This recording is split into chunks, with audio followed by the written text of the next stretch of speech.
It's mid-July here in Kansas and the garden is in peak season. So let me show you some of the things growing and producing here in my backyard. We got two things here I'm really excited about. Obviously, my Goldie honey bears are always my favorite thing about the garden, and they just started to bloom like a few days ago. I wasn't going to mention the teddies, but they are pretty much what these Goldies look like, but they only get to be about 2 to 3 feet in height. Cue the sound, off with their heads. Off with his head!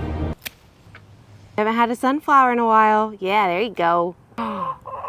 Yeah. The one thing I'm really excited about this year is this Long Island cheese pumpkin. Pumpkins have always been one of the most difficult things for me to grow because we have tons of vine borer. This Long Island cheese pumpkin is supposed to be vine borer resistant, and I will say we just kind of passed through that season and this plant is thriving. I'm going to get a pumpkin this year, which I'm really excited about. I shouldn't jinx it because I'm still dealing with squash bugs. Squash bug eggs. I've got my torch lighter.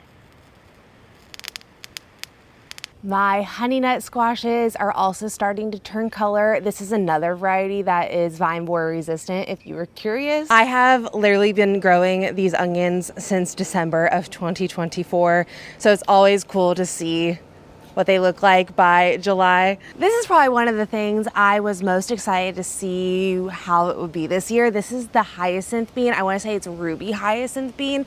These are not edible, but I've always struggled to grow something on this A-frame trellis. This area really shades out for me during this peak time of summer. But wow, these hyacinth beans have been going absolutely crazy. This all here is one plant and they just started to bloom. Oh my gosh, these purple blooms are absolutely beautiful, and I'm so excited because this trellis is really just starting to fill out now. So I think this plant come another month is just going to be absolutely gorgeous. And you know I'm growing loofah. The plant is definitely behind this year, but it's starting to really fill out the trellis. So I'm still hoping to get somewhat of a good season. I really think I only have a few of these set at the moment. So I'm definitely not beating my 80 something I grew last year. This is one of my favorite things to grow. This is cantaloupe. It's a variety called the Hales Jumbo.